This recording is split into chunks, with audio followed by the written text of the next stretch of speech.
예레미야 29장, 28장, 29장을 말씀을 우리 나누도록 하겠는데, 먼저 성경을 읽기 전에 우리가 얘기를 조금 먼저 드리고 그리고 우리가 성경을 읽으면서 이렇게 본문을 살피도록 하겠습니다.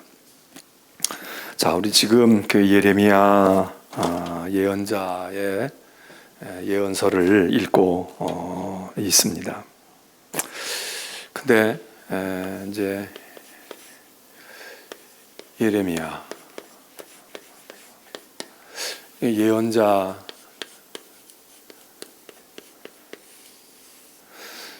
이면서 또 우리가 예언자가 이렇게 주의 일을 위해서 헌신했구나, 충성했구나, 이렇게 이제 생각을 하면서 우리가 이제 은혜를 받고 교훈을 얻을 수도 있지만, 또 한편으로는 뭐 우리가 사실 주제 넘긴 한 거지만 이 예언자의 입장이 우리 그리스도인들,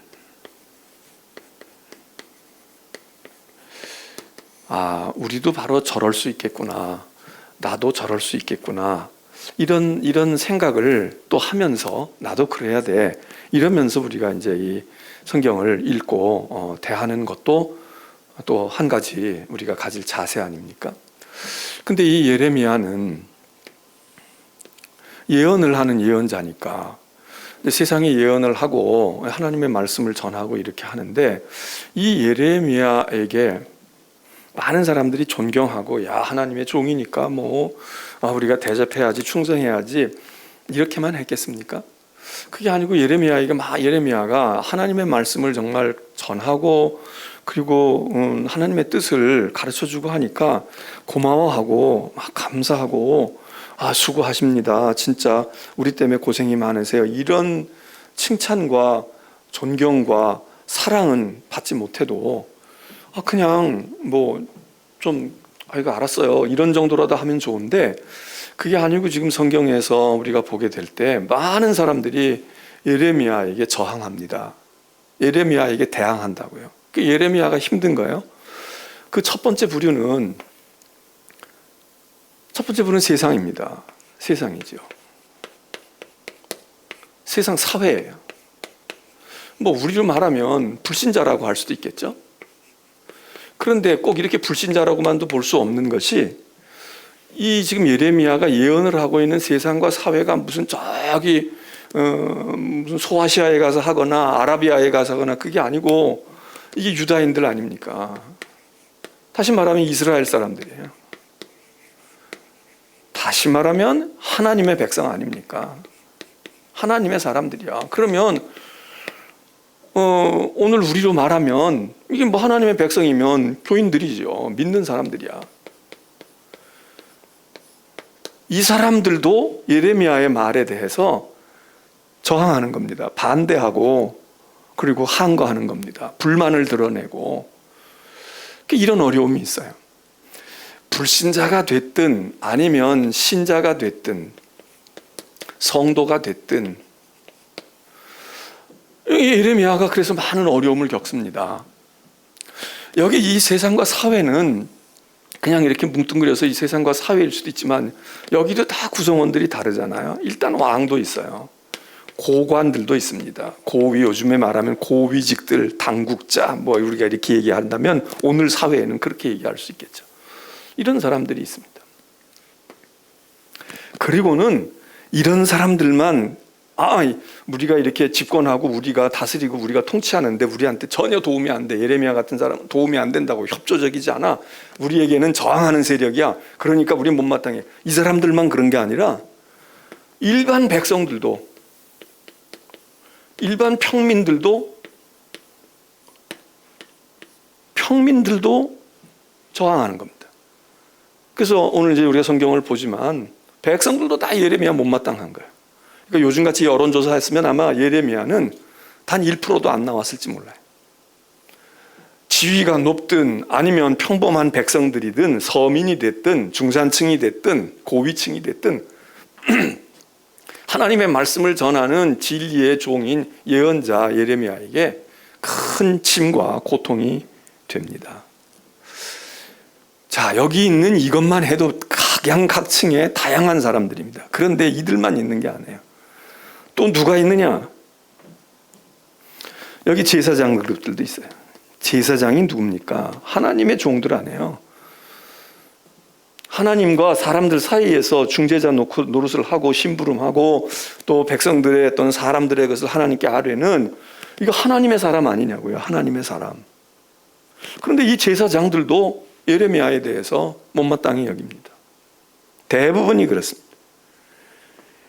또 제사장뿐 아니에요. 제사장은 어느 정도 기득권층에 기존의 그런 모든 그 체제를 갖추고 있고 안정감이 있는 사람들이니까, 에이 그래 이 사람들이 뭐 그런 야성이 있겠어?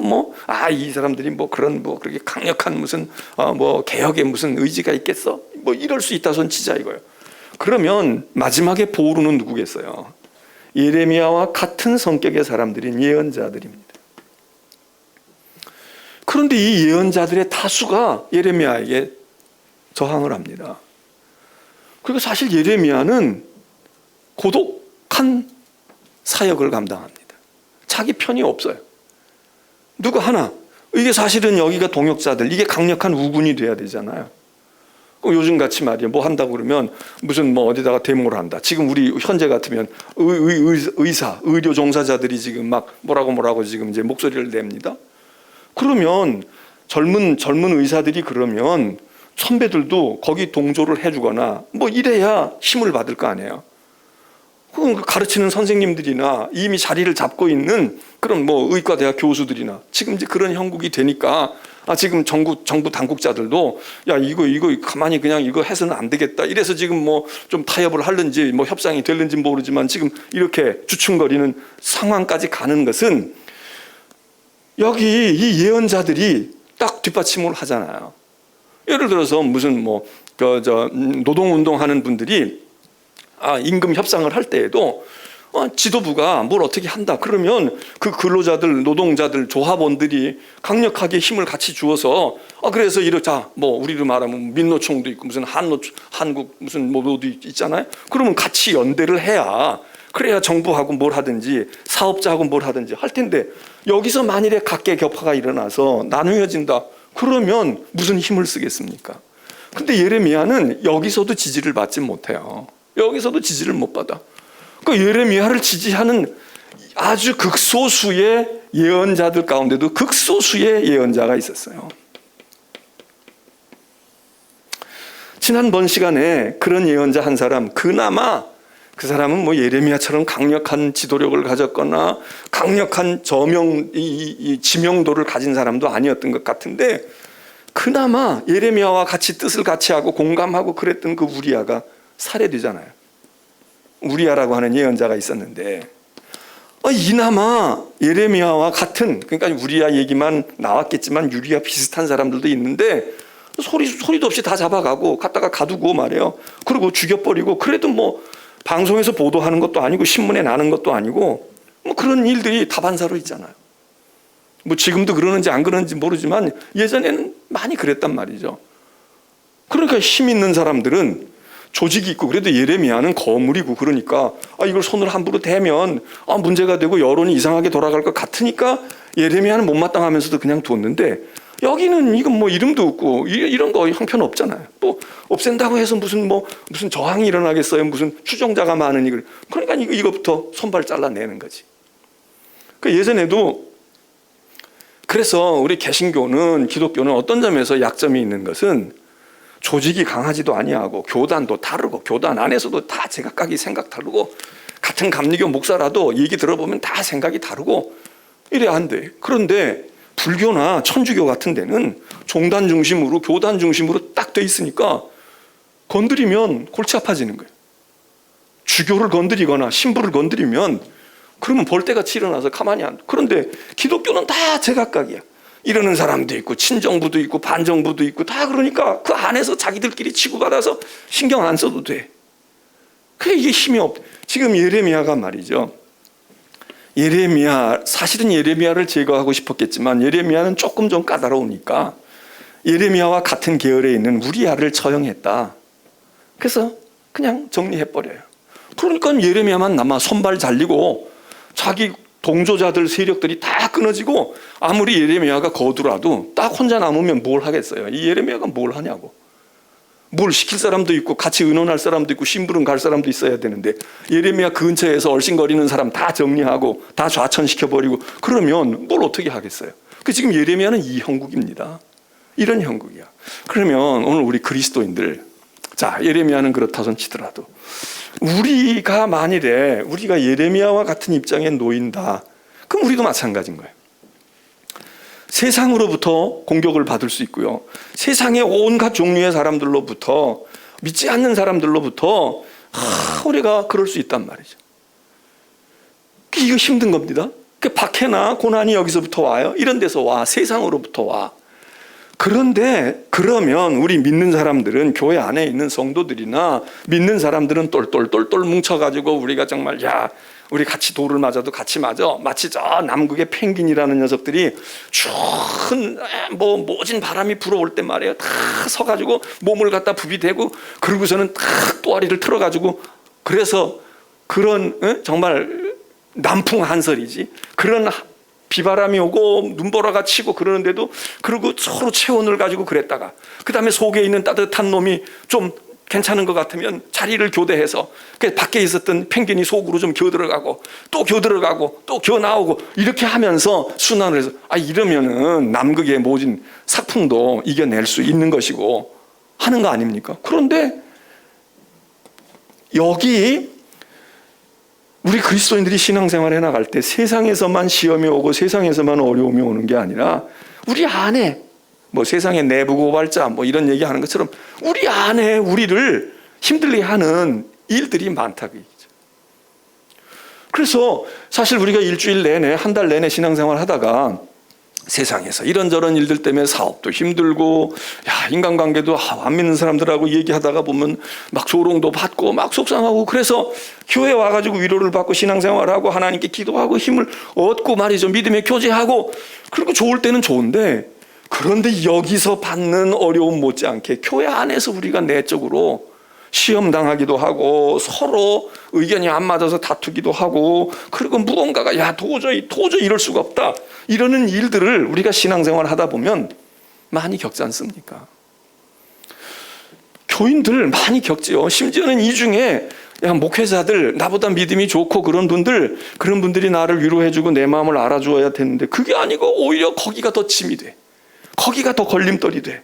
그래서 너 어떻게 정말 이런 일들을 우리 성도들이 신앙생활 하다가 믿음의 여정의 10년, 20년, 30년 이렇게 교회 섬기고 신앙생활 하다 보면 그런 일들을 겪지 않습니까?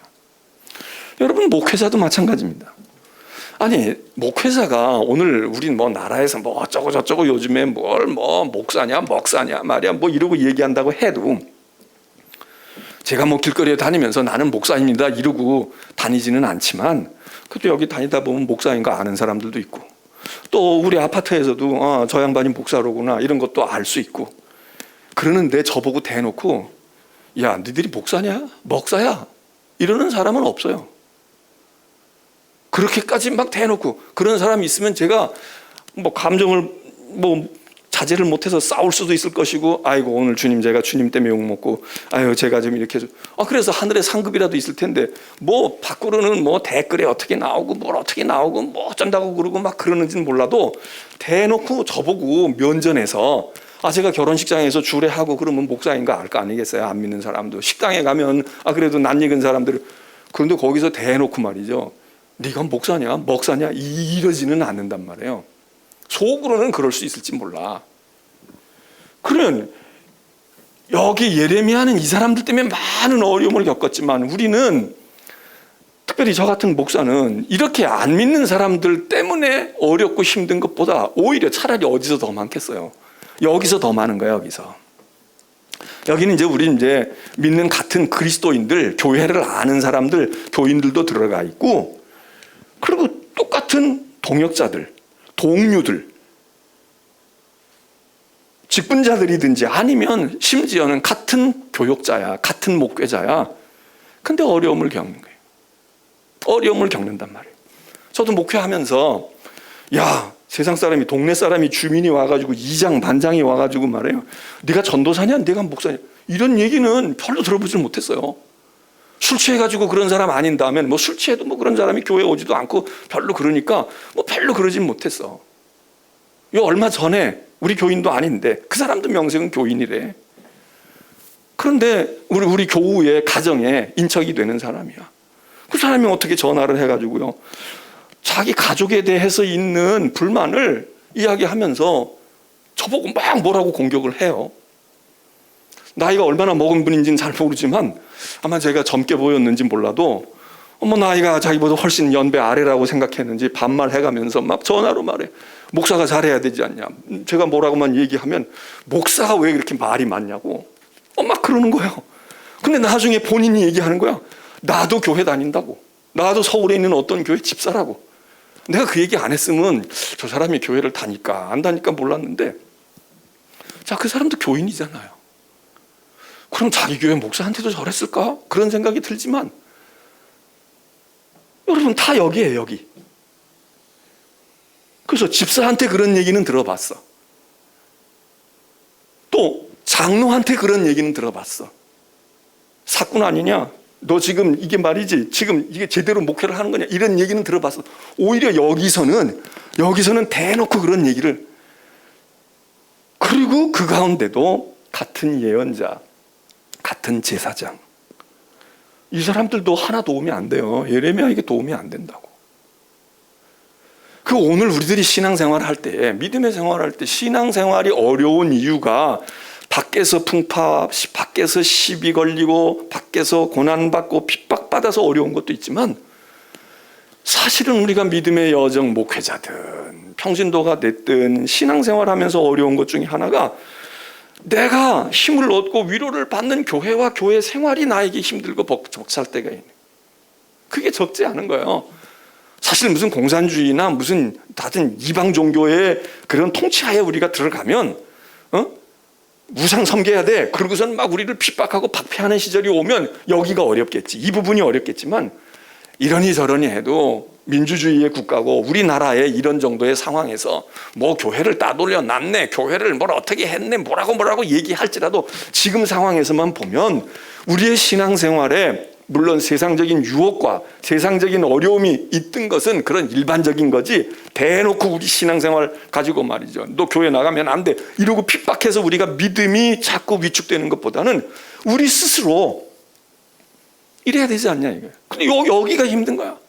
목회하다가 지치는 것도 세상 때문에 지치는 게 아니고, 교인들이 신앙생활 하다가 막 그러는 것도 막 밖에서 뭐가 어려운 일이 많아서 불같은 시험이 있어서 그런 경우도 있지만, 그냥 내가 몸담고 있는 교회 안에서 이게 편치가 않은 거야. 이런 경우가 많잖아요. 그 예레미야는 아주 고독한 지금 싸움을 시작을 하는 겁니다. 싸움을 뭐 시작한 게 아니라 지금 진행을 해왔지. 자, 이런 걸 보고 이런 상황 속에서 지금 여기 있는 그룹 중에 한 사람 이야기가 28장에 있다 이 얘기입니다.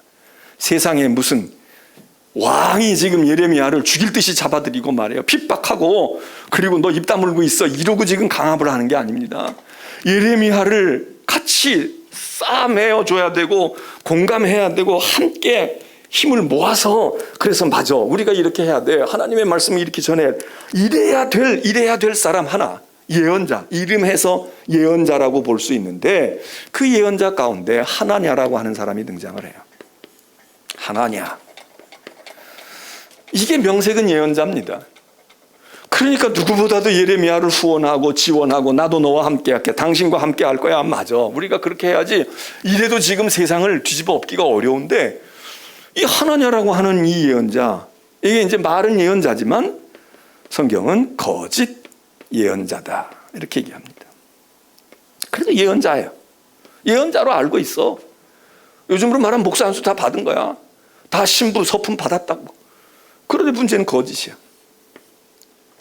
이 사람이 예레미야에게 아주 큰 고통을 가져다 주는 이야기가 28장에 있습니다. 자, 28장을 봅니다. 1절, 그해 곧 유다왕 시드기야라는 왕이 다스리기 시작한 지 4번째 되는 5째 달 기브온 아술의 아들 선지자 하나냐가 이제 아버지 이름도 썼죠. 그 선지자 예언자 하나냐라는 사람이 여호와의 성전에서 제사장들과 모든 백성이 보는 앞에서 내게 나 예레미야에게 말하여 이르는 말이.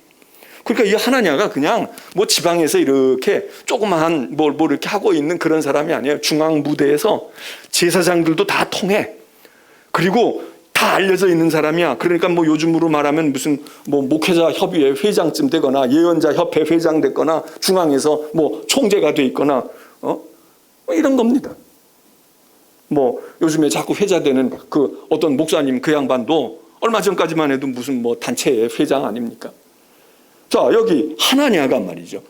여호와의 성전에서 제사장들과 모든 백성들이 다 그의 군중들이 있어요. 그 앞에서 지금 예레미야를 딱 세워놓고 예레미야에게 하는 말입니다. 만군의 2절 만군의 여호와 이스라엘의 하나님이 이같이 일러 말씀하시기를, 하나님이 누구에게 얘기했다는 거예요? 자기에게 말했다는 겁니다. 하나님에게 말했다. 자, 이제 예레미야에게 말했다. 너 내가 하나님의 말을 들었어. 내가 이제 예언할 거야. 대언할 텐데 말이야. 백성에게 하라는 게 아니야. 너 예레미야에게 얘기하라는 거야. 잘 들어 예레미야. 그리고 저는 예레미야를 놓고 단도직입적으로 말합니다. 내가 바벨론의 왕의 멍에를 꺾었느니라. 내가 바벨론의 왕 느부갓네살이 이곳에서 빼앗아 바벨론으로 옮겨간 여호와의 성전의 모든 기구를 2년 안에 다시 이곳으로 되돌려 오리라. 내가 또 유다의 왕 여호야김의 아들 여고냐와 바벨론으로 간 유다 모든 포로를 다시 이곳으로 돌아오게 하리니 이는 내가 바벨론의 왕의 멍에를 꺾을 것임이니라. 여호와의 말씀이니라 하니라. 뭐 하기 좋은 말로 하면, 요즘 말로 흔히 하면 하나님 뜻이야. 하나님께서 나에게 주신 사명이야. 하나님께서 나에게 이런 마음의 감동을 주셨어. 그러니까 너 잘 들어 예레미야. 네가 하나님의 종이라고 그러지만 나도 하나님의 음성을 들었거든. 내 마음에 하나님이 사명을 주셨단 말이야. 그런데 거기 첫 번째 뭐라 그러냐면 하나님이 이렇게 말씀하셨다. 바벨론 왕의 멍에를 꺾었다. 왕의 멍에를 꺾었다. 이거는 이 앞에 우리가 요 전 시간에 살폈습니다. 하나님께서 예레미야에게 말씀하셔요. 거기 예루살렘에 지금 다른 나라 주변에 외교 사절들이 와 있고 고위직들이 와 있을 때 예레미야에게 하나님께서 야, 너 줄과 멍에를 준비하고 말이야. 네가 그 멍에를 그렇게 매일 뿐만 아니라 5개의 이 세트를 준비해라. 5개의 세트를 준비하고 그 5나라에서 온 사신들이 있잖아. 그 대표들에게 이걸 다 주어. 나눠주고는 너희 나라에 가서 너희 왕들에게 이걸 갖다가 주고 말이야. 하나님께서 하시는 말씀이 이 멍에를 매라고 했다. 이 멍에를 이 줄에다가 걸어가지고 매라고 하신 거야. 그러니까 당신 나라의 왕들도 여기에 따라야 돼. 근데 이 얘기는 이때 비로소 처음 한 게 아니거든요. 예레미야가 누구에게 얘기했어요? 유다 왕에게 이야기합니다. 왕이시여, 멍에를 매야 합니다. 누구의 멍에? 왕의 멍에. 누구 왕? 느부갓네살. 바벨론의 왕의 멍에를 매야 합니다. 그리고는 예레미야가 자기가 시연을 보이는 거야. 그 멍에를 메고 다닙니다. 줄을 걸어가지고 멍에를 메고 다니니까. 그러다가 지금 외교사절들이 왔다니까 이 5나라의 주변국의 왕들에게도 유다만 바벨론 왕의 멍에를 메지 않아요. 당신네들도 멍에를 메야 합니다. 당신네들도 멍에를 다 메야 돼요. 그러니까 멍에를 메세요. 이거 갖다가 왕에게 주고요. 멍에를 메라고. 이렇게 얘기했단 말이에요. 이 얘기에 지금 반응이 하나냐를 통해서 나온 거예요. 자기가 계시를 받았대. 뭐라 그러냐면 느부갓네살 왕의 멍에를 내가 꺾었다. 하나님이 쓸데없는 소리 하지 마. 너 멍에를 매라고 그러고 너 멍에 매지 않으면 재미없을 거야. 이런 식으로 협박하고 공갈하고 지금 여론을 호도하고 백성들에게 불안을 심어줬잖아. 무슨 소리야? 내가 기도하고 내가 하나님과 통했는데 하나님이 멍에 다 꺾어버렸다는 거야. 너 지금 사기치는 거다. 이 얘기입니다. 둘째로는 더 얘기해요. 야, 우리 벌써 이미 바벨론에게 치욕을 당했어. 그 녀석들이 와가지고 우리 공격하고 막 사람들 붙들어가고 그러면서 성물들, 하나님의 성전의 성물들, 뭐 우리로 말하면 강대상, 무슨 예배에 쓰는 뭐 피아노, 십자가, 거룩한 성찬식 하는 쓴 잔 세례기들 이런 거 다 집어 그놈들 다 뺏어갔잖아. 그거 말이야 2년 안에 돌아온대. 2년 안에 회복된다. 이 얘기합니다. 하나님께서 2년 안에 옮겨간 모든 성전의 모든 성물 기구를 2년 안에 다시 되돌려 놓으신대. 세 번째, 이것만 그런 게 아니라 사람들도, 붙들려 갔던 사람들도 다 되돌아오게 하신다는 거야. 지금 이때는 아직 나라가 완전히 망하진 않았습니다. 우리가 아는 대로 바벨론에 한 번에 붙들려 가는 게 아니고, 그래서 먼저 붙들려 간 사람들이 있는데, 지금 예레미야는 자, 이거 아직도 멀었어, 이걸로 끝나지 않고 이제 완전히 망해 이러는 얘기 하는데, 그 사이 무슨 쓸데없는 소리야. 거기 간 사람들도 온다니까. 이제 완전히 다른 메시지입니다. 완전히 다른 얘기를 하나냐라는 사람이 뭐라고 말하냐, 여호와의 말씀이니라 이러고 하는 거예요. 자, 그러면 예레미야도 여호와의 말씀이라고 말하고 하나냐도 여호와의 말씀이라고 말하고, 그러니까 여기 5절에 선지자 예레미야가 말이죠, 여호와의 성전에 서 있는 제사장들, 딴 제사장들이 있고 백성들이 있잖아요. 그들이 보는 앞에서 선지자 하나야에게 이제 예레미야가 이야기합니다. 6절, 선지자 예레미야가 말하니라. 뭐라고 말하냐? 아멘. 자, 아멘 이랬습니다. 자, 이 아멘이라는 말이, 예레미야가 하나냐의 설교나 하나냐의 보면에 아멘. 아멘이라는 말이 뭐겠습니까? 우리가 아는 대로 정말 그렇게 되기를 원하나이다. 누가 기도할 때 아멘. 하나님 정말 그 기도대로 그렇게 되기를 원합니다. 그렇게 저에게도 이루어지고 그 기도가 이루어지기를 원합니다. 그럴 때 아멘이잖아요. 여기 지금 예레미야가 아멘합니다. 근데 이 아멘이 어떤 아멘이겠어요? 정말 마음속에 아멘, 진심으로 나온 아멘일 수도 있겠고, 그래 나도 정말 네 말대로 그렇게 됐으면 진짜 좋겠다.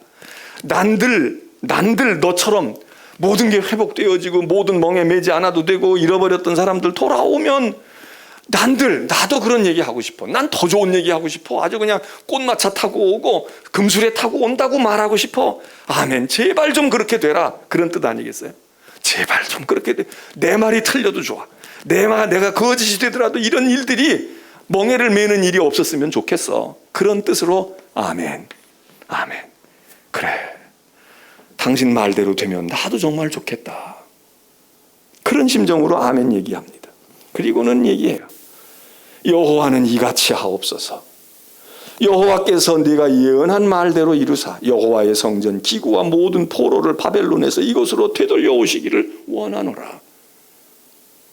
자기도 그걸 원한다는 거예요. 그런데 7절에 얘기해. 그러나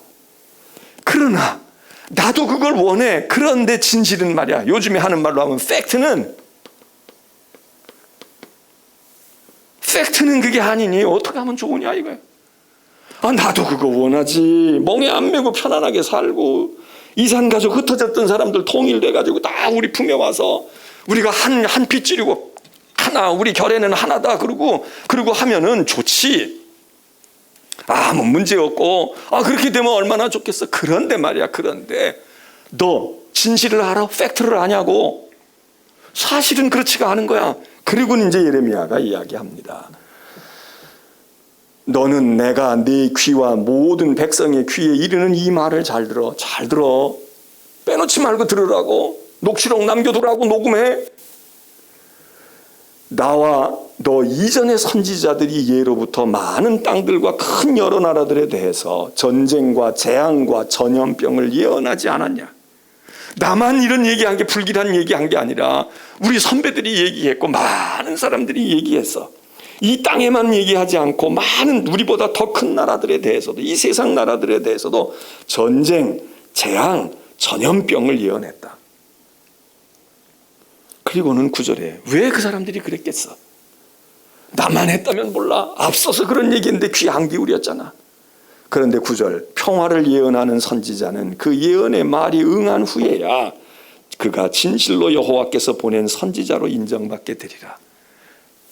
예레미야가 이렇게 얘기하면서도 또 무언가 여지를 남겨요. 그래, 지금 이 거짓 예언자는 평화를 얘기하잖아요. 하나냐는 거짓 예언자는 평화를 얘기해요. 참 예언자인 예레미야는 평화가 아니에요. 전쟁, 재앙, 하나님의 심판을 얘기해요. 그런데 지금 예레미야가 얘기하는 게 그래. 팩트는 이건데, 사실은 이건데, 만일 말이야, 만일 네 말대로 평화? 그게 너 말 빠질 수도 있어. 그러면 이게 언제 맞는지 안 맞는지를 알고 있느냐? 나중에 보자 이거예요. 나중에. 다시 말해서 결과로 말해. 결과가 말해줄 거다. 지금은 네 말이 더 옳을 것 같기도 하고 나가 틀릴 것 같기도 해. 그런데 결과를 보자 이거. 그 예언자 예언에 말이 응한 후에 이 예언이 결실을 맺게 된 후에 그러면 알겠지. 어떤 결실이 맺는지 보면 알겠지. 이렇게 예언자가 이야기합니다. 그러니까 10절에 보세요. 선지자 하나냐가 이제 반박합니다. 그 예레미야의 이야기를 듣고 선지자 하나냐 그가 예레미야의 목에서 멍에를 빼앗아 꺾었다. 지금 이제 이때에도 예레미야는 줄에다가 멍에를 메고 있었던 것 같아.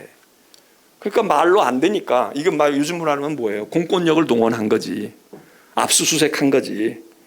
그렇게 하고 예레미야의 목에서 멍에 다 꺾었다니까 이놈아. 하나님이 꺾었는데 너 왜 자꾸 백성들 불안하게 만들어? 지금 잘 되고 있는데 왜 자꾸 그렇게 하냐고 그러면서 걸고 있던 예레미야의 멍에를 다 꺾어버립니다. 힘으로 한 거지. 폭력으로 한 거지. 완력으로 한 거지. 권력으로 한 거지. 꺾습니다. 그러면서 다시 백성들에게 이야기해요. 11절. 모든 백성 앞에서 하나냐가 말하여 이르되 여호와께서 이같이 말씀하시니라. 내가 2년 안에 모든 민족의 목전에서 바벨론의 왕 느부갓네살의 멍에를 이와 같이 꺾어버리리라 하셨느니라 하며 예레미야가 자기의 길을 갔다. 먼저 더 이상 어떻게 하겠어요?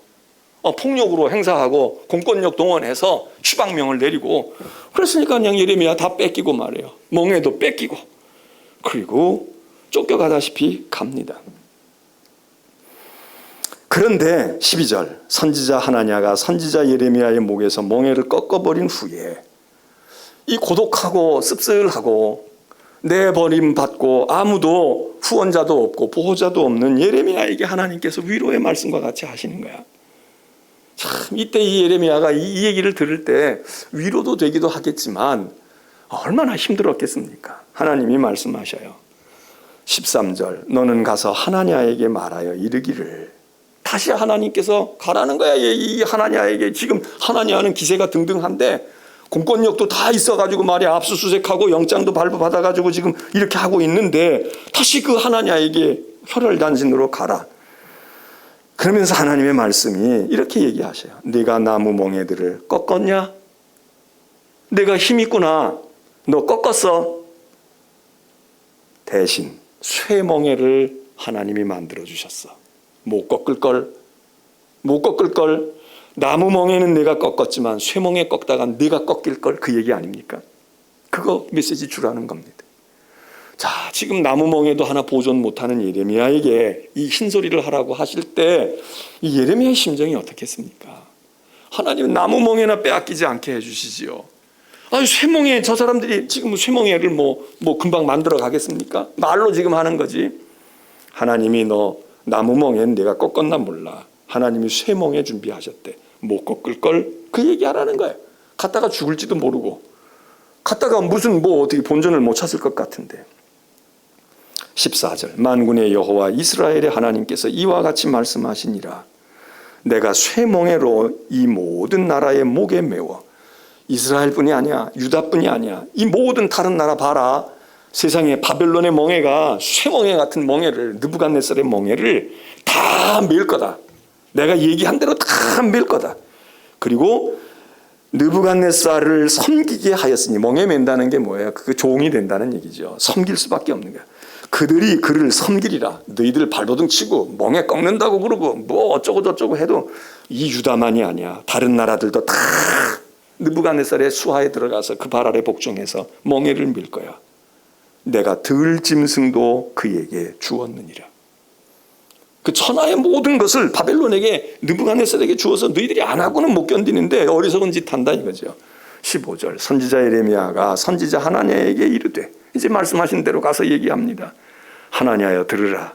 여호와께서 너를 보내지 아니하셨어. 너는 하나님이 보낸 종이 아니라고. 넌 사람들이 뭐 예언자다 그러고 말이야. 여기 무슨 예언자 협회 회장이라고 그러고 말이야. 뭐 대단하게. 넌 하나님이 보낸 예언자가 아니잖아. 하나님이 너 같은 걸 보낸 적도 없어. 너한테 하나님의 말씀을 위탁한 적도 없다고. 신탁 받은 것도 아니잖아. 네가 이 백성에게 거짓을 믿게 하는도다. 근데 백성은 이 말을 믿어요. 이 말을 믿는다고. 그리고 듣기 좋잖아요. 그리고 희망사항이잖아. 자기들도 그거 뭐 멍에 매는 게 좋겠어요? 안 매고 하나님이 우리는 택한 백성이야. 그러니까 멍에 매지 않아. 지금 잘 되고 있어. 걱정하지 마. 10년 뒤에 아주 좋은 나라가 될 거야. 이러는 거 아닙니까?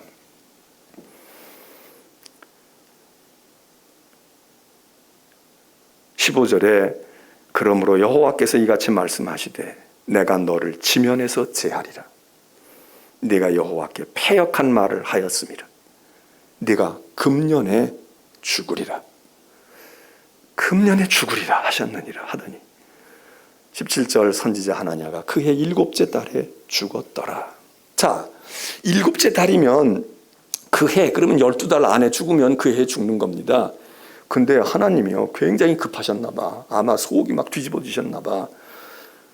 이게 그해에 죽으리라 1년 안에 죽은 게 아닙니다.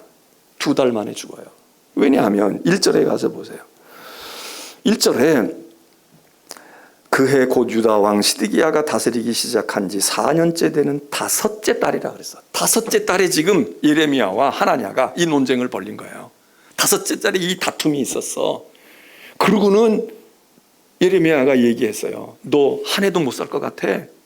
근데 하나님은 그 약속을 10달쯤도 아니고 11달째도 아니고 7째 달에 그냥 하나냐를 걷어가십니다.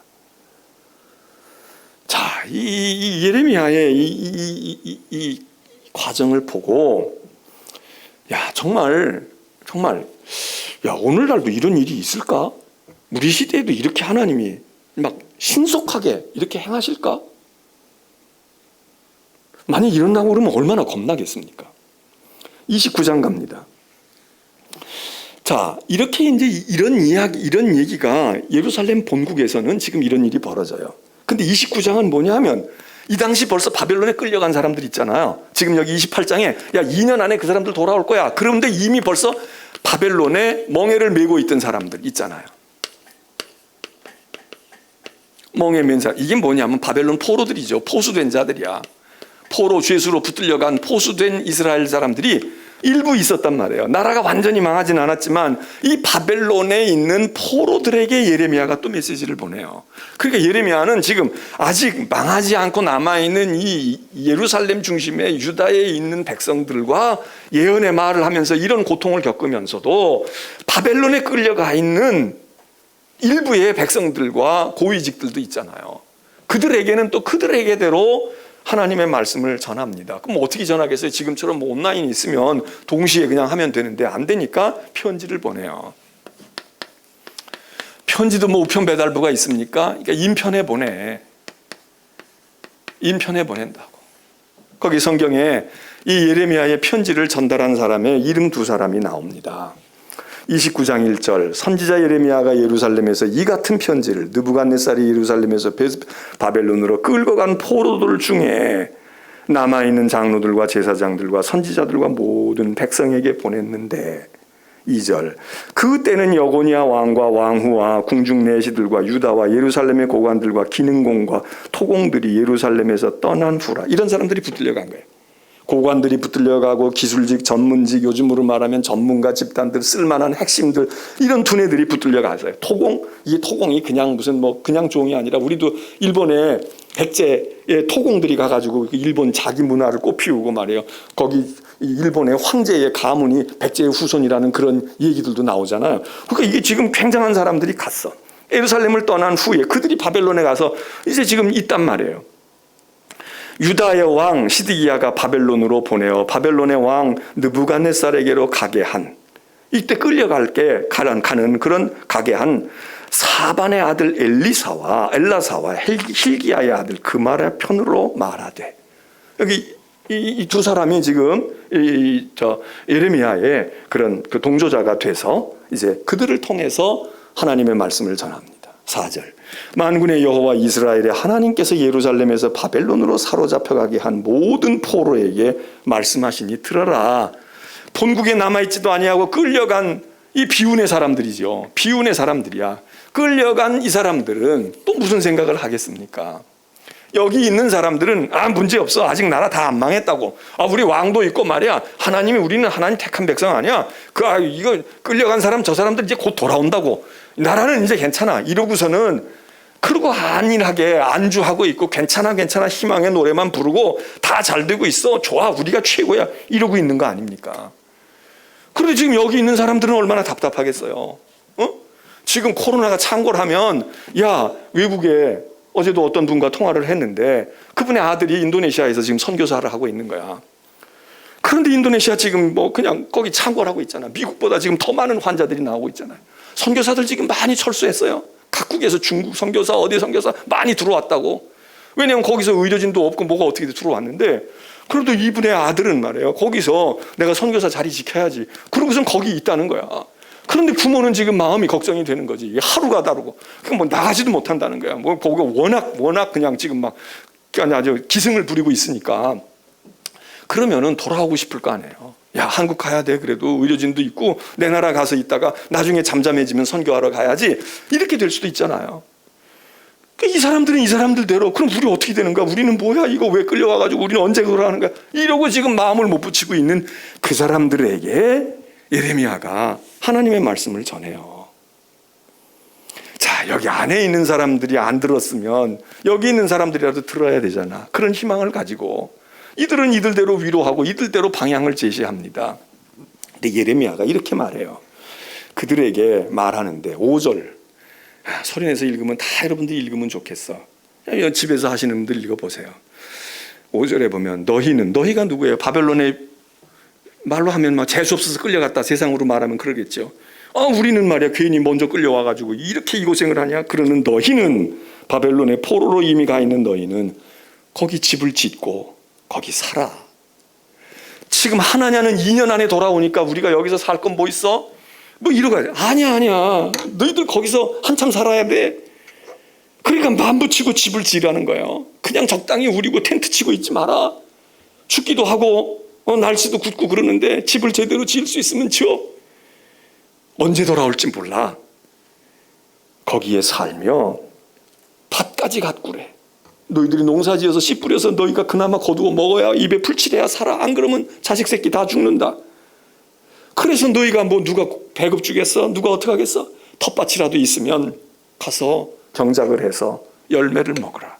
여러분, 우리나라 일정시대 때 여기 매정시대 때 있을 수 없어가지고 경상도에서 전라도에서 함경도에서 평안도에서 저 북간도로 가잖아요. 북간도로 가. 거기 북간도에 무슨 땅이 있고 논이 있고 거기 가가지고 계약해가지고 농사지러 갔어요. 그 사람들, 중국 사람들, 한족들이 쓰지도 않는 땅이야. 그 사람들은 관심도 없는 땅이야.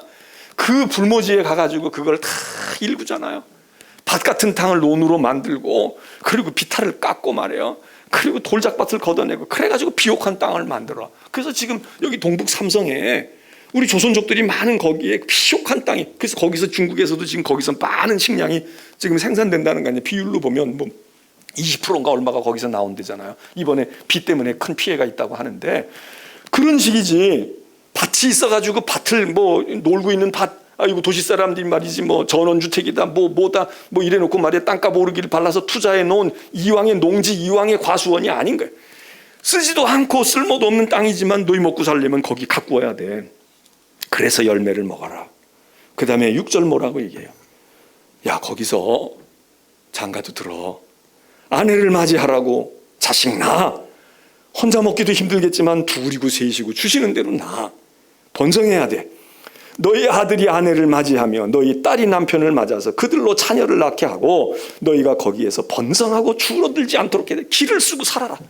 목숨을 연명하고 자식을 더 낳아. 아무리 힘들고 어려워도 자식 새끼 많이 낳아야 되는 거야. 많이 낳으라고 거기서 번성해라. 제발 줄어들면 안 돼. 간 인원보다 더 많이 번성하고 기다려라 이거예요.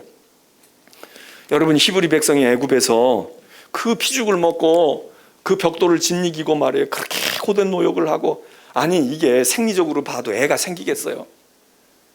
임신을 하면 그거 어떻게 되겠어? 그러니까 뭐 보나마나 사산도 많이 했을 거야. 애가 생길 틈도 없어. 저 북한이 뭐 산하 제한을 해서 그러기도 하지만 저 북한이 말이에요. 저기도 애 많이 안 낳는 나라잖아.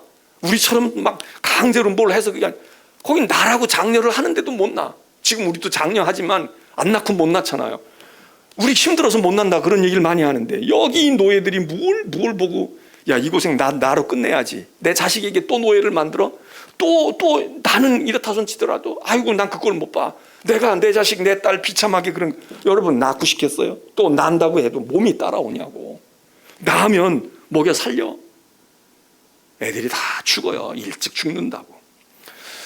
내가 인구 통계에 대한 숫자를 이렇게 보니까 통계마다 조금씩 다르지만 뭐 예를 들어서 그냥 이게 정확한 건 아니지만 예를 들면 지금부터 훨씬 전에 평균 수명이 몇 살이었을까? 35세라는 거예요. 조선시대만 해도. 남나라 얘기 아니고 우리나라 얘기만 해도.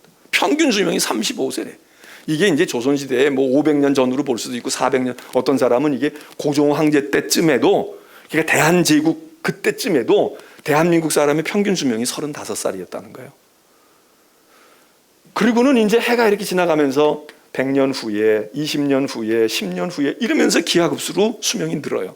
지금 우리나라가 어떻게 되겠어요? 지금 현재 2020년도쯤에는 거의 83세. 여자는 좀 더 길고 남자는 좀 짧지만 거의 80세, 83세. 이 추세로 가게 되면 100세가 그리 멀지 않다는 거예요. 그런데 이제 그냥 수치만 놓고 보면 이러는데, 이거를 조금 더 들여다보면 이게 왜 이렇게 되느냐. 물론 시간이 흐를수록 수명이 길어지는 건 당연하지만 왜 이때에 조선시대나 이럴 때 왜 35세 평균이 나오냐. 이 평균도 뭐 요즘처럼 호구조사를 했겠어요? 무슨 뭐 제대로 된 통계겠어? 그러나 어림짐작이겠지. 어떤 것을 근거로 해서 했겠지만 이 35세가 그러면 모든 사람이 야, 그 당시에는 40살짜리도 없고 50살짜리도 그렇지 않다는 거예요. 이때에도 사는 사람 60세 산 사람도 있고 70세 산 사람도 있대. 근데 왜 이게 확 떨어지느냐? 이 숫자를 낮추는데 1등 공신이 누구냐? 태어나서 얼마 안 있다가 많이 죽는다는 거야.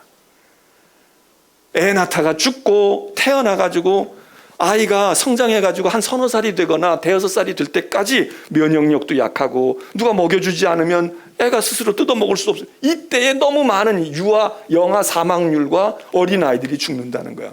그래서 얘들이 죽어버리니까 태어날 땐 예를 들어서 100명이 태어났는데 20명이 1년, 2년 안에 죽었어. 그러면 얘네들 때문에 이 평균치가 뚝 떨어져가지고 이게 이렇게 나올 수밖에 없다는 거야. 내가 그걸 보고 그래 맞구나. 옛날에도 그러니까 오래 사는 사람이 요 고비를 넘기면 3, 4년의 고비를 넘겨서 5살, 6살, 10살 가면은 이 사람들은 50세도 가고 60세도 가는 사람들이 있어서 평균치는 이렇게 되고. 근데 지금은 뭐예요? 여기서 이렇게 안 죽어. 나면 거의 100%다 살아. 10살, 20살 이렇게 죽으면 이게 정말 너무 슬픈 일. 되게 다 살아. 그러니까 평균치가 오래 살아서도 오래 가지만 일단 여기서 일찍 초반에 죽는 인구가 없다. 그래서 산다 이거예요. 그러니까 문제는 이거거든요. 제가 왜 이 얘기를 하느냐. 지금 여기 바벨론에서 하나님께서 너희들 애 낳고 살아. 근데 여기서 다 죽는 거야. 일찌감치 애가 생기지도 않고 생겨도 살겠냐고요. 먹을 것이 없는데. 이 어린 것들이 누가 이걸 보호하고 병원에 가서 치료를 받겠어. 그러니까 이런 상황에서 이거 아이를 어떻게 낳겠어요. 그런데 예레미야가 권면해요. 그러니까 뭐 이런 말도 안 했겠지만 이럴 수도 있어요. 야, 애 낳다가 죽어도 말이야. 10명 나가지고 다 못 건져도 5명, 4명 그거 건져야 돼. 어떻게든지 번성해라. 히브리 백성들도 안 그랬겠어요? 히브리 백성들도 그랬지. 근데 히브리서에서는 기적 같은 얘기를 하잖아요. 히브리 여자들, 남자들이 강했다는 거야. 못 먹고 고기도 못 먹고 그랬는데도 강해서 애들을 잘 만들었고, 그리고 애를 낳는데 이게 산고가 있고 막 그러는데도 막 산파가 가기도 전에 그냥 히브리 여자들이 힘 한 번 주면 애를 낳았다는 거야. 막 낳았다는 거야. 그러니까 이게 이제 하나님의 은혜다 이렇게 얘기를 하는데 어쨌든 거기서 번성하잖아요. 그래서 400년 동안에 그냥 우리가 줄잡아 200만이라는 거 아니야? 예? 야곱의 자손들이 한 70여 명이 들어가가지고 400년 만에 200만이 됐다. 이게 얼마나 많이 늘었냐고요. 그 여기 지금 예레미야가 그 얘기하는 거예요. 줄어들면 안 돼. 너희 거기서 시집장가 가고 말이야. 그리고 7절에 그러면서 이 더 어려운 얘기하는 거예요. 뭐라고 얘기하느냐. 지금 속 뒤집어졌는데 내가 이 땅에 와서 내가 왜 이래야 돼. 저놈들 때문에 이 고생을 한다. 그러는데 7절에 예레미야가 너희는 내가 사로잡혀 가게 한 그 성읍, 내가 누구겠어요? 예레미야가 아니고 이건 하나님이지. 하나님께서 사로잡혀 가게 한 그 성읍, 바벨론의 성읍에 평안을 구하고 그를 위하여 여호와께 기도해라. 그냥 건성으로 그냥 속엔 뒤집어지지만 건성으로 잘 돼요. 이 바벨론 제국이 영원하고요. 황제는 아주 만수무강하소서 이렇게 하는 게 아니라 기도하라는 거야. 하나님 앞에 바벨론 왕 잘 되게 해주세요. 이 바벨론이 경제가 발전하고요. 이 바벨론이 점점 왕성하게 해주세요. 그러면 언제 포로에서 언제 헤어나? 이게 망해야 가는데. 근데 하나님께서 예레미야에게 그렇게 기도하라고 가르치라는 거야. 그래서 그를 위하여 정말 하나님께 너희의 하나님께 기도해. 근데 왜 그러느냐? 이걸 얘기하시잖아요. 이는 왜냐하면 말이야. 그 바벨론 성이 평안해야 너희도 평안한 거야. 그 사람들이 먹고 남을 것이 있어야 너희들도 부스러기 얻어먹지. 그 사람들이 먹을 게 없어 봐라. 자기들에게 배급 줄 것도 없는데 너희한테 몫이 가겠어? 그런 뜻이 있다는 거야. 그러니까 아무 소리 하지 말고 속이 뒤틀려도 그 나라가 번성하고 경제가 잘 돌아가고 많은 것이 남고 공장이 빵빵 돌아가서 너희들에게도 야 인력이 모자라니까 와서 취직해. 보너스도 줄게. 수당도 줄게. 이렇게 돼야 될 거 아니냐. 여러분 말로는 이해는 되지만 참 이게 딜레마 아니에요? 우리가 일본의 지배를 받고 있는데 일본이 잘 되게 기도하고 그럼 오늘 같은 관점에서 보면 이거 다 친일 매국노들이잖아. 예레미야도 친일 분자 아니에요? 에? 한국 신민 되라. 거기 가서 일본 호적하고 일본 이름으로 갈아붙이고 일본 학교 다니고 말이야. 열심히 해서 해라. 이게 지금 우리에게 용납이 되냐고요. 그러니까 이 바벨론에 있는 사람들도 좋았겠어요? 여기도 지금 들컹거리는 거야. 무슨 소리야 지금. 우리 위로는 못할 망정 여기서 종로로 평생 하고 살라고? 여러분 이게 지나간 역사고 남의 얘기니까 우리가 그냥 편안하게 있지만 만일 우리가 거기 가 있는 포로 내 아들 딸이 포로로 가 있고 내가 거기 포로로 가 있는데 설교하는데 목사가 그렇게 얘기한다면 여러분 어떠시겠어요? 은혜가 되겠어요? 아니면 야 빨리 하나님께서 우리를 건져주실 거야. 2년 만에 돌아가게 하실 거야. 꿈을 가지라고 믿음대로 되는 거야. 기도하면 이루어지는 거야. 이러는 설교가 좋겠어요? 예레미야가 웬 지지받지 못할 예언만 해요. 자기 본국에 있는 사람들에게도 붙들려간 사람들에게도. 근데 어쩌겠어요. 하나님의 말씀인데. 8절에 만군의 여호와 이스라엘의 하나님께서 이와 같이 말씀하시는데 그러면서 이제 또 주의를 줘요. 내가 지금 한 말이 믿업지가 않을 거야. 믿고 싶지 않고 듣고 싶지 않을 거야. 그런데 너희 중에 선지자 있잖아. 거기도 예언자가 있잖아요. 붙들려간 사람 중에도 예언자 있고 제사장 있고 점치고 여기 말하자면 능력 받은 사람, 은사 받은 사람, 신통한 사람 다 있다. 점쟁이도 있고. 그런 사람들이 내 얘기와 다른 이야기를 하게 될 때 미혹되지 말라 이거예요. 미혹되지 말아라. 그것도 가짜들이야. 그리고 너희가 꾼 꿈, 오매불망 고향에 돌아가는 꿈 꾸고 말해요. 뭐 하니까 이상 중에 보이고 이게 하나님이 보여준 계시 같고 이래서 꿈 얘기할 때 그 꿈도 믿지 말고 고지 듣지 마라. 내 말만 잘 들어. 내 말만 잘 들어.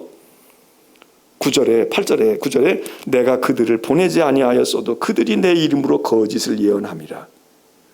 나 하나님이 보내지도 않았는데 그것들이 저희들 사람 비유 맞추고 저희들 생각해서 그러고 하고 있는 거 다 거짓이야. 여호와가 하나님 말씀하셨으니까 잘 들어. 그리고 10절에 계속합니다. 여호와께서 이와 같이 말씀하시니라. 바벨론에서 70년이 차면 그러니까 최소한 몇 년 살라는 거야. 70년 살라는 거야. 그러면 나이가 20살 30살 된 사람은 그냥 못 돌아가는 거예요. 70년이 차면 내가 너희를 돌보고 너 지금 거기서 애 낳으면 그 아들이 돌아올지 못 돌아올지 몰라. 근데 그 아들의 아들들은 돌아올 수도 있어. 이런 거 지금 감을 잡잖아요.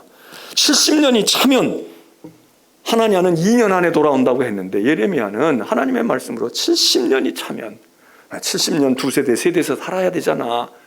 튼튼한 집 지어 애들 가르치라고. 바벨론 교육이 됐든 회당 교육이 됐든 가르치라고. 내가 너희를 돌보고 나의 선한 말을 너희에게 성취하여 내가 너희를 이곳으로 돌아오게 하리라. 11절 여호와의 말씀이지. 한 말씀하고 내 말이다. 한 말씀하고 내 말이다. 이러는 거예요. 너희를 향한 나의 생각을 내가 아나니. 예레미야에 있는 유명한 말씀 아닙니까? 우리들이 좋아하는 말씀이 여기서 나오는 거야. 이 상황에서 나온다고. 우리는 그냥 이 얘기를 요것만 잘라서 얘기해요. 그래서 하나님이 우리에게 평안을 주시고 하나님이 재앙을 주시지 않아 요 얘기만 한다고. 그러니까 하나님이 평안을 안 주실 수가 없는 것 같고 재앙은 하나님과 관계가 없는 것 같아. 그런데 여러분 알아야 돼요. 그렇기 때문에 성경을 맥락을 통해서 짚고 알아야 돼요. 어느 순간에 하나님이 어느 상황에서 이 말씀을 주셨냐. 우리가 그냥 가만히 있는데 점점 더 평안할 거야. 점점 더 재앙이 없을 거야. 내 생각은 평안이거든. 내 생각은 재앙이 아니거든. 그러니까 하나님은 평안과 축복이야. 이럴 때 이 말씀을 쓸 것 같지만요, 여기에는 사연이 깊어요. 사연이 깊다고. 여기 이게 나의 생각은 너희를 향한 내 생각을 내가 알고 있어. 너희는 이해가 안 돼 있지. 평안이다. 어떻게 이게 평안입니까? 이 말씀을 받는 사람들에게는 평안이 아니라 지금 현실은 불안이에요. 현실은 고통이라고. 현실은 종살이에요. 노예살이야. 70년이나 해야 된다는 거야. 앞이 캄캄해. 내 인생은 끝났구나. 나는 이제 돌아가지 못하겠네. 어떻게 100살을 살아? 어떻게 200살을 살아요? 그 상황에 있는 사람들에게 하나님이 주시는 말씀이에요. 이게 위로도 되지만 여러분 같으면 위로가 됩니까? 절망이지. 지금 당장 죽어가고 있는데 70년 뒤에 평안이 온다는 거야. 자손이 잘 될 거라는 거예요. 그럼 이 말씀이 우리에게 이게 어떻게 되는 거예요? 그러니까 지금 고난과 불안과 심판 가운데 있는 백성들에게 그래도 참아, 그래도 미래를 봐라. 내가 결국은 왜 이러는 줄 아니? 진짜 평안 주려고 하는 거야. 그리고 얘기하셔요. 너희에게 미래와 희망을 주는 것이니라. 그럼 오늘 우리 같으면 똑똑한 우리는 거예요. 그럼 미래와 평안을 주는데, 희망을 주는데 현실은요? 내 지나간 인생 10년은요? 내가 바벨론에서 억울하게 견뎠던, 억울하게 당했던 이 잃어버리고 빼앗긴 이 세월들은요? 그리고 물을 똑똑한 사람이 없겠습니까? 그러니까 예레미야가 얼마나 어렵겠어요. 하나님 말씀하세요. 12절. 너희가 내게 부르짖어. 70년 동안 평안이 이루어지지 않으니까 부르짖으며 살할 수밖에 없지. 부르짖어. 그리고 내게 와서 기도해. 그러면 내가 너희들의 기도를 들을 거다. 우리는 이거를 상황을 다 빼고 그냥 기도하는 거야. 하나님, 내가 오늘 이런 문제가 있으니까요, 하나님 이거 들어주세요. 그러면 내가 기도하고 부르짖으면 하나님이 들으신다고 했잖아. 하나님이 들어준다고 했네. 그러니까 부르짖고 기도하자고. 그런데 여기 이 부르짖음이 그냥 기도 안 하니까 기도하라는 얘기가 아니라 고난 가운데 살아라 그 얘기예요. 내가 주는 멍에를 메고 살아. 그리고 그게 벗겨지진 않지만 부르짖고 기도해. 그러면 내가 내 계획과 스케줄을 따라서 너희에게 허락해 줄 거야. 13절 얘기해요. 너희가 온 마음으로 나를 구하면 나를 찾을 것이요 나를 만나리라. 아멘이죠. 맞아요. 기도하면 하나님 만나고 하나님 구하면 하나님 찾아요. 그런데 하나님이 이 얘기를 한 사람들은 그냥 금요일 날 와서 기도 열심히 하는 사람들에게 기도하면 된다 요 말씀이 아니란 말이에요. 내가 너에게 주는 운명을 지고 가. 멍에를 지고 가라고. 이 시대의 아픔을 내가 갖고 있어라. 14절. 이것은 여호와의 말씀이니라. 나는 너희들을 만날 것이며 너희를 포로된 중에서 다시 돌아오게 하며. 이게 누구에게 약속한 겁니까? 포로들에게 약속한 거야. 근데 우리는 포로가 아니라 방종하는 삶을 살잖아요. 내 멋대로 하고 싶은 대로 해. 내가 내 마음대로 지금도 활개치고 다녀. 그러면서 하나님을 만나겠다고 그러고 하나님 구하고 찾으면 하나님이 응답해 주신다고 했으니까 이 믿음은 또 그 믿음대로 있어요. 이 말씀은 그런 말씀이 아니야. 지금 포로들이 그 고통의 멍에를 메고 부르짖고 지금 현실이 아닌데 미래를 바라다보고 그럴 때 내가 너희의 미래를 열어줄 거야. 너희를 포로된 중에서 다시 돌아오게 하되. 아니 우리가 무슨 포로예요? 방황하고 방랑하고 방탕하고 먼 길로 내 멋대로 그냥 동서사방 가고 싶은 대로 다 가고 있는데, 그러면서 우린 여기다가 이 기도를 그냥 붙드냐? 우리는 그러면 이 자격이 없죠. 내가 너희를 포로 중에서 다시 여러분 우리가 포로입니까? 지금 무엇인가 포로되어 있습니까? 이 말씀 이루어진다 그거예요. 내가 쫓아보내었던 나라들과 모든 곳에서 모아 사로잡혀 떠난 그곳으로 돌아오게 하리라. 이것이 여호와의 말이니라. 자, 오늘 여기까지만 해야 되겠어요. 시간이 없어서. 자, 그 다음에 읽어보게 되면요, 이런 일에 이렇게 예레미야가 이렇게 예언하고 편지 보냈다는 것에 대해서 여기 안에서 불만 품은 사람들이 있는 거예요. 그래서 본국에다가 여기다가 이제 또 이 사람들이 사신을 보내요. 대표를 또 보내. 그러면서 여기 있는 사람들 보고 예레미야, 이 녀석 정신 못 차리고 우리 지금 혼란스럽게 하고 우리 더 절망스럽게 하고 말이지. 우리를 이렇게 암담하게 할 수 있냐, 이렇게 슬프게 할 수 있냐? 예레미야 좀 제거해 달라는 거예요. 왜 예레미야가 이 짓하고 여기 바벨론까지 영향을 미치게 하냐? 왜 예레미야를 감옥에다가 쳐넣든지 사형을 집행을 하든지 하지, 왜 예레미야가 활개쳐서 여기까지 하게 하냐? 이래가지고 여기서 지금 항소문이 올라가요. 탄원서가 올라간다고. 요즘으로 말하면 청와대 청원 올라가는 거야. 답해 주시오. 정리해 주세요. 야, 이러니 말이죠, 예레미야는 사면초가 아닙니까? 이러면서 예언 활동을 해. 그래서 저는 다른 예언자들도 그렇지만 만일 내가 예레미야 같은 그런 사명을 부여받았다면 내가 이거 할 수 있을까? 여기서도 안 되고 저기서도 안 되고, 뭐 하나님은 그렇다고 치더라도, 야, 땅에서 이렇게 말해요. 하나님은 계속 말도 안 되는 소리를, 그리고 너무 힘든 얘기를 자꾸 하라고 그러고, 간데 또 가라고 그러고, 얼굴에 철판을 깔아야 되고 말해요. 막 여기서 당하면 딴 데 가서 좀 쉬어야 되잖아. 근데 거기서 쉬지 못하고 거기서 또 당하는 거야. 그래서 예레미야가 성정상 눈물이 많은 사람이기도 했지만, 야, 울 수밖에 없겠다. 예레미야가 울 수밖에 없겠네.